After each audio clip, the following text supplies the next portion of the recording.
পেলেই মারবে। এরা কি করেছে, এসেই 50,000 চাকরি দিয়ে দিল। আরে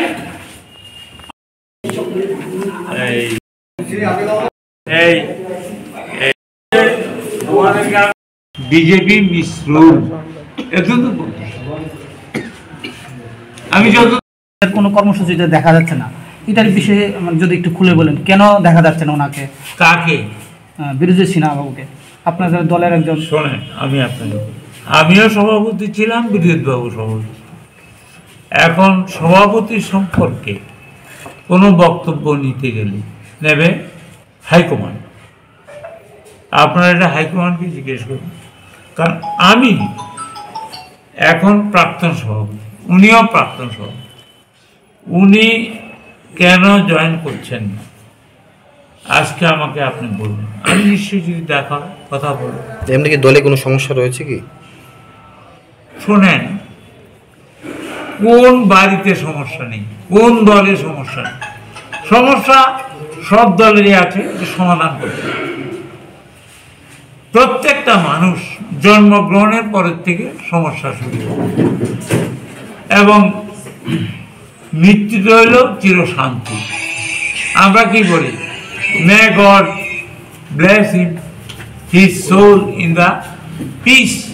শান্তিতে থাকো আত্মা, যতদিন বেঁচে থাকে সবসময় সমস্যা থাকে, এবং সমস্যা ছাড়া দেয়ার ইজ নো পার্টি, সমস্যা ছাড়া দেয়ার ইজ নো হাউ। আপনাদেরও প্রত্যেকটা বাড়িতে কিছু না কিছু সমস্যা থাকতে পারে, সমাধানও আছে। এই সমস্যা নিয়ে কি আপনারা দিল্লি হাইকমান্ডের সাথে কথা বলতে? কি সমস্যা বলেন না? আপনার যেহেতু বলছেন সমস্যা আছে, একটু এই সময় যে আরে ভাই, সব পরিবারেই সমস্যা থাকে। এখন আপনি জিজ্ঞেস করেছেন বিরোধী বাবুর কি সমস্যা, এটা আমি জানি না। বিরোধী বাবু তো আমাকে জিজ্ঞেস করে কথা বলে না, আপনার বিরোধী বাবুকে জিজ্ঞেস করেন, আর এআইসিসিকে জিজ্ঞেস করেন, অল ইন্ডিয়া কংগ্রেস কমিটি। আমি আগেই বলি, আমার অধিকারের বাইরে কোনো মন্তব্য আমি করব না। উনি তো বললো যারা এখন কংগ্রেস চালাচ্ছে তারা অন্য পার্টি থেকে এসে কংগ্রেস চালাচ্ছে, আগে অন্য পার্টিতে। শোনেন, কাস্টেল ক্লিয়ার। বিরোধী বাবু কি বলছে আপনারা জানেন, ত্রিপুরাতে কি চলছে আমার থেকে বেশি জানেন। আপনারা ত্রিপুরার ছেলে, সবারই অভিজ্ঞতা আছে। এখন আমি প্রদেশ কংগ্রেসের ব্যাপারে কোনো কমেন্ট করা অধিকার প্রাপ্ত নই, আর আমার ইচ্ছাও নেই, পরিষ্কার। ঠিক আছে, মাই পয়েন্ট,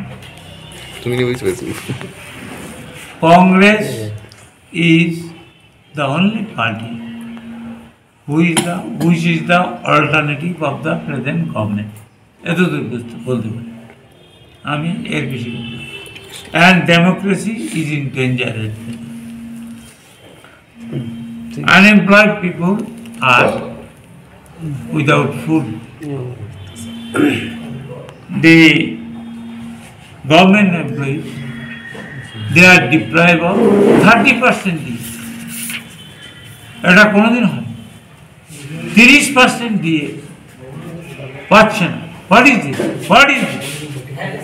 সুতরাং এখন ত্রিপুরা রাজ্য একটা, not Tripura in particular and India in general, people are suffering from high prices, from injustice and violation of the democracy.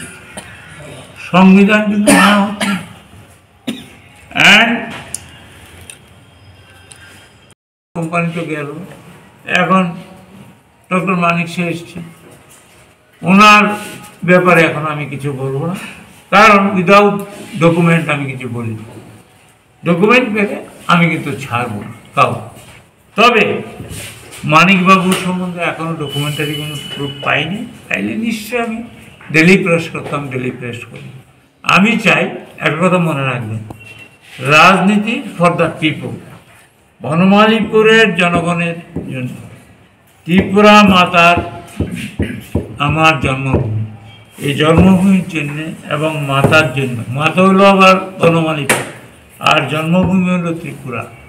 এর সাথে যে কোনো সিদ্ধান্ত নেওয়ার প্রয়োজনে আমি নেব, হয় তার বয়স তো মোটামুটি হয়েছে, সিনিয়র সিটিজেন, একদিন তো মরতে হবে। কিন্তু এটাকে আমি ভয় করি না, আমি প্রতিবাদ করেছি, করব, বিধানসভায় করব, বিধানসভার বাইরেও করব, কাউকে ছেড়ে দেওয়া হবে না। ভুলে গেলে চলবে না, লালু প্রসাদ যাদব এক সময়ের কিন্তু দাপটে মুখ্যমন্ত্রী ছিলেন, উনিও কিন্তু জেল কেটেছেন, এমন মনে হয় পেরেলে আছে। তারপরে হরিয়ানার মুখ্যমন্ত্রী জেলে আছে, জয়ললিতা জেলে গিয়েছিলেন। সুতরাং মন্ত্রী বাহাদুরদের বলবো, মুখ্যমন্ত্রীকে বলবো, সাধু সাবধান, কনস্টিটিউশন মেনে, ইন্ডিয়ান পেনাল কোডকে মেনে, সিআরপিসি আইপিসিকে মেনে আপনারা রাজ্য পরিচালনা করুন। অনর্থক মানুষকে হয়রানি করবেন না, তাহলে কিন্তু ভবিষ্যতে আপনাদেরকে জনগণ ক্ষমা করবে না। স্যার, আপনি পারমিশন পেয়েছেন বৈঠক আপনার এলাকার লোকদের নিয়ে? এই নির্বাচনে তো আপনাদের বরাডুবি, ঠিক আছে, কোথায় বরাডুবি? সিপিএম এর সঙ্গে জোট হয়ে, তো সেই বিষয়ে কি আলোচনা হবে এখানে? শোনেন, আমি আপনাকে বলি, আমি হলাম একজন বিধায়ক। জোট যেমন ইন্ডিয়া অ্যালায়েন্স হচ্ছে, এটা হাইকমান্ড করছে, এআইসিসি। এই যে জোট হয়েছে, এটা আমাদের হাইকমান্ড, সিপিএম এর হাইকমান্ড বসে করেছে। এটার ব্যাপারে তো আমি একজন চুনোপুটি, আমি তো কমেন্ট করা উচিত না। যেহেতু আপনি বর্ষিয়ান এখানে কংগ্রেস নেতা, আরে আপনাদের মতামত নেই? বর্ষিয়ান হলে তো আইন ভাঙতে পারবো না, এটার জন্য জবাব দেবে এআইসিসি, বলবে এআইসিসি প্রতিনিধি বলবে। আমি এই ব্যাপারে আদার ব্যাপারে জাহাজের নিয়ে আলোচনা করব। কদিন আগে নির্বাচন গেছে বিধানসভার কয়েকটি রাজ্যের ভিতরে, তাতে দেখা গেছে কংগ্রেসের অনেক বড়ডুবি হয়েছে এবং হার হয়েছে। সেই বিষয়ে কি এখন এটা থেকে কি ত্রিপুরাতে কোনো প্রভাব পড়বে সামনে লোকসভাতে? দেখুন, আমি আপনাকে একটা কথা, আপনারাও ত্রিপুরার লোক, আপনার বাজার থেকে জিনিস কিনে আকাশ ছোঁয়া জিনিসপত্র দাম, অ্যান্টি ইনকামবেন্সি। মোদিজি বলেছিলেন বছরে 2 কোটি চাকরি দেবে, এই 6.5 বছরে প্রায় 90 লক্ষ লোকের চাকরি গেছে। কোথায় দেবে, কোথায় রাম রাজা হবে, রাম বনবাস গেছে। তারপরে কর্মচারীদের দিয়ে নেই, রেগার বলেছে যে 340 টাকা করে, 227 টাকা। তারপরে কমিশন নিয়ে নেয় তাদের হারমাত বাহিনী, তাহলে টাকা পায় না।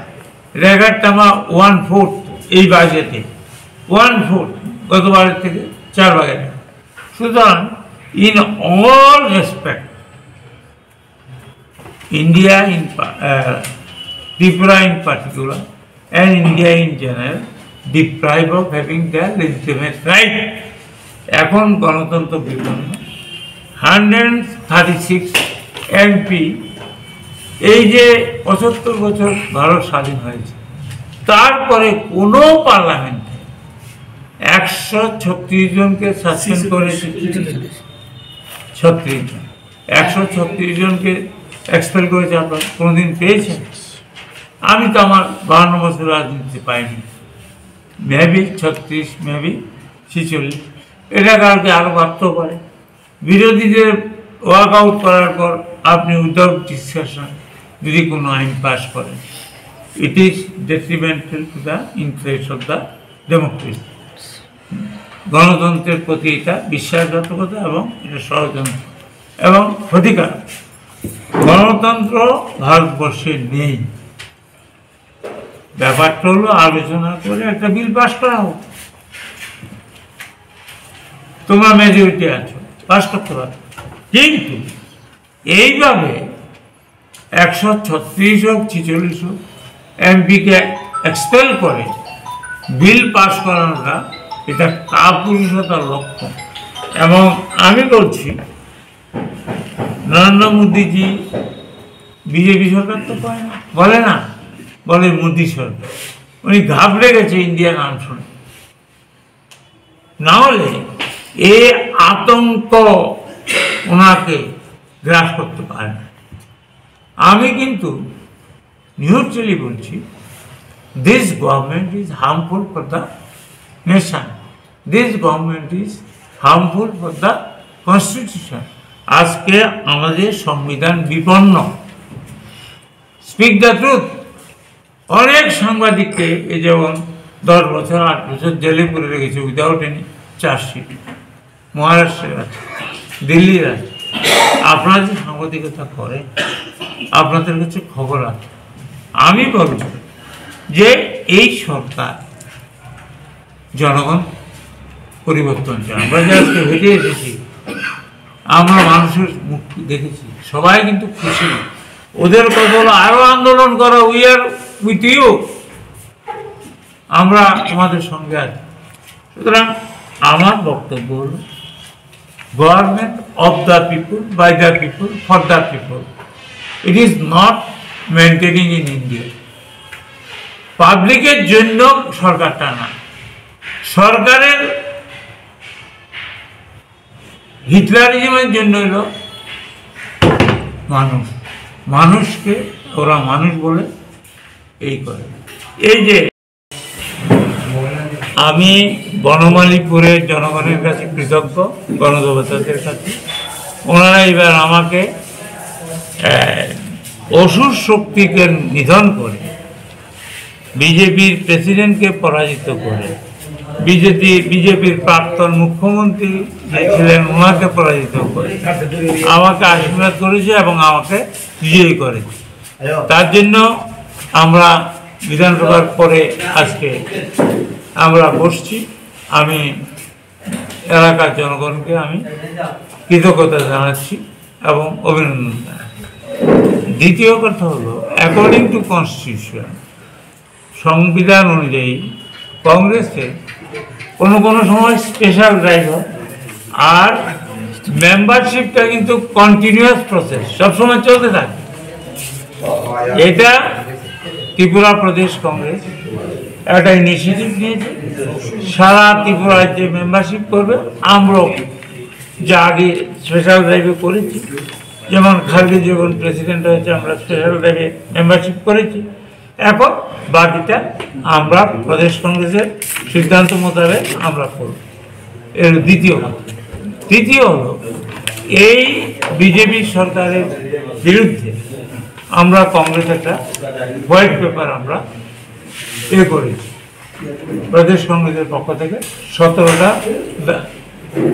আমরা দাবি দেওয়া এবং তাদের ব্যর্থতা নিয়ে আমরা বাড়ি বাড়ি লঞ্চ করব। এটা বনমালীপুরে আগামীকাল 11টায় বলরাম ক্লাবের এখান থেকে আমরা এটা লঞ্চ করব এবং আমি উপস্থিত থেকে এটা লঞ্চ করব। আর পরে আমাদের ব্লক প্রেসিডেন্ট এবং অন্য নেতারা, ডিস্ট্রিক্ট প্রেসিডেন্ট, সিনিয়র নেতারা সবাই, ব্লক সভাপতি সবাই এটা বাড়ি বাড়ি পৌঁছে দেবে। এগুলো আজকে আমাদের। অ্যান্ড বিবিধ যদি কিছু থাকে, কেউ যদি কোনো প্রশ্ন করে সেটা আচ্ছা, এই